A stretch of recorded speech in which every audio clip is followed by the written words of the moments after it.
जय हिंद, जय महाराष्ट्र. नमस्कार मित्रांनो, मी सचिन विरवकर तुमचं स्वागत करतो आजच्या ब्लॉगमध्ये. तर आज आपण आहे ना फुलदाणी आहे, तर जी फुलदाणीला आपण पेंटिंग करणार आहे. फुलदाणी काय आपलं चेरीचं एक झाड आहे, तर त्याला तुम्हाला दाखवतो. पण आता मी त्याला आपण पेंटिंग करणार आहे, कारण की आपल्याला तो दाखवूनच सांगतो. आता ही आपण लोहार चाळमधून आलेली, तर कसं याला व्हाईट आहे कलर आहे पूर्ण.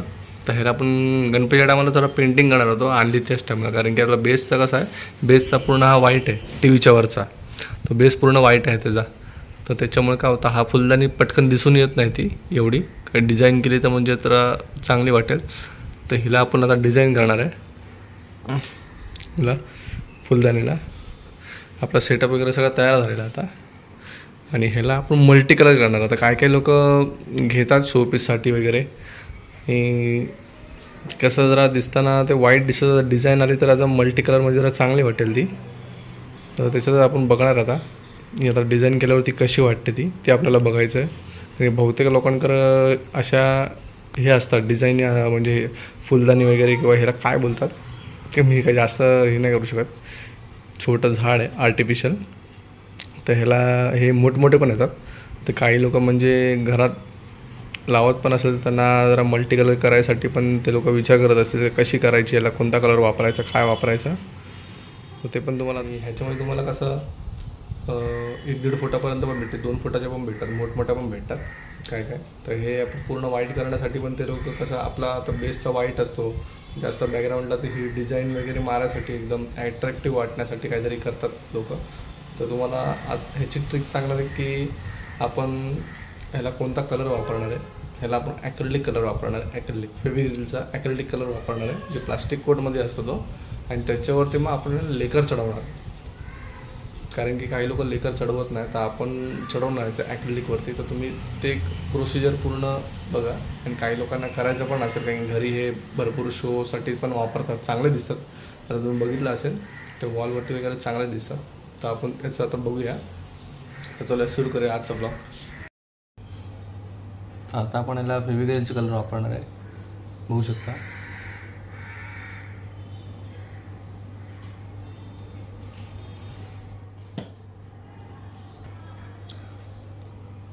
आता आपण याला काय करू, सिम्पल आहे की आपण पहिले याची डिझाईन ब्लॅक कलरने बनवून घेऊ. फेविक्रिलचा ब्लॅक कलर आहे, पॉइंटेड ब्रश घेतलेला आहे. आणि ह्याला पहिले आपण डिझाईन ब्लॅक कलरने करून घेऊ, कारण की जर आपण कंटिन्यू तर असंच कलर करायला गेलो तर हाताला पण लागू शकतो, कारण की सुकणार नाही. तर पंखा थोडा फास्ट ठेवायचा. आणि मग आता आपण सिम्पलच तुम्हाला डिझाईन एक करून दाखवू, चेक्समध्ये नाही तर कुठच्या मध्ये कुठची तरी एक वेगळी डिझाईन टाकू. तर ते करून बघूया. आता तर स्टार्ट करतो आहे मी.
आणि त्या आपण दोन्ही कलर केलेले आहेत.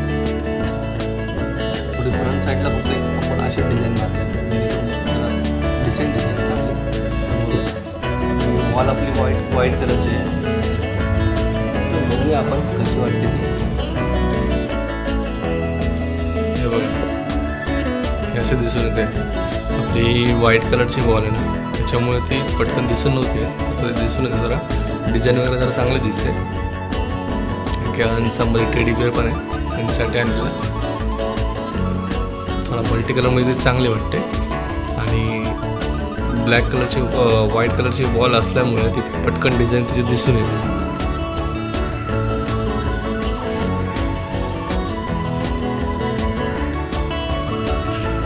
अशा पद्धतीने तुमचे पण फ्लॉवर पॉट वगैरे काय असेल, फुलदाणी वगैरे काय असेल, त्याला तुम्ही कलर वगैरे करू शकता वेगवेगळ्या डिझाईनचे. आणि ॲक्रेलिक फॅब्रिकेशनचे कलरच वापरा तुम्ही. आपण जरा स्टेशनला जातो आहे आणि तिथं आता प्राचीला भेटणार आहे आणि तिथूनच निघतो. आणि मग येताना आपण अंशला घेऊ. आता मी निघालो आहे.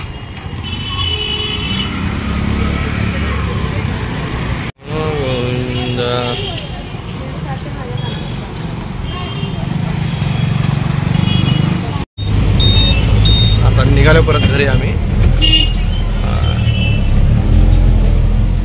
आता आपण आलो अंशला घ्यायला.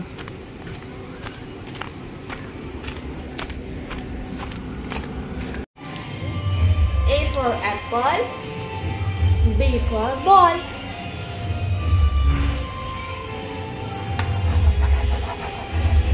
शाबास, बी फॉर बॉल. हा, अभ्यास करायला बसला आता बेबी सेटिंगमधून. तर मित्रांनो, आजचा ब्लॉग तुम्हाला आवडला असेल तर प्लीज लाईक, शेअर आणि सबस्क्राईब नक्कीच करा. आणि तुम्हाला फुलदाणीची डिझाईन आवडली असेल तर जर आपले ब्लॉग जे नवीन बघत असतील तर जुने असतील त्यांनी प्लीज शेअर करा. आणि जे नवीन असतील तर प्लीज हा चॅनलवर तुम्ही कोण नवीन असाल तर आपले ब्लॉग बघत असाल तर प्लीज सबस्क्राईब करा. आणि आजचा ब्लॉग इथपर्यंतच. भेटूया पुढच्या ब्लॉगमध्ये. तोपर्यंत जय हिंद, जय महाराष्ट्र.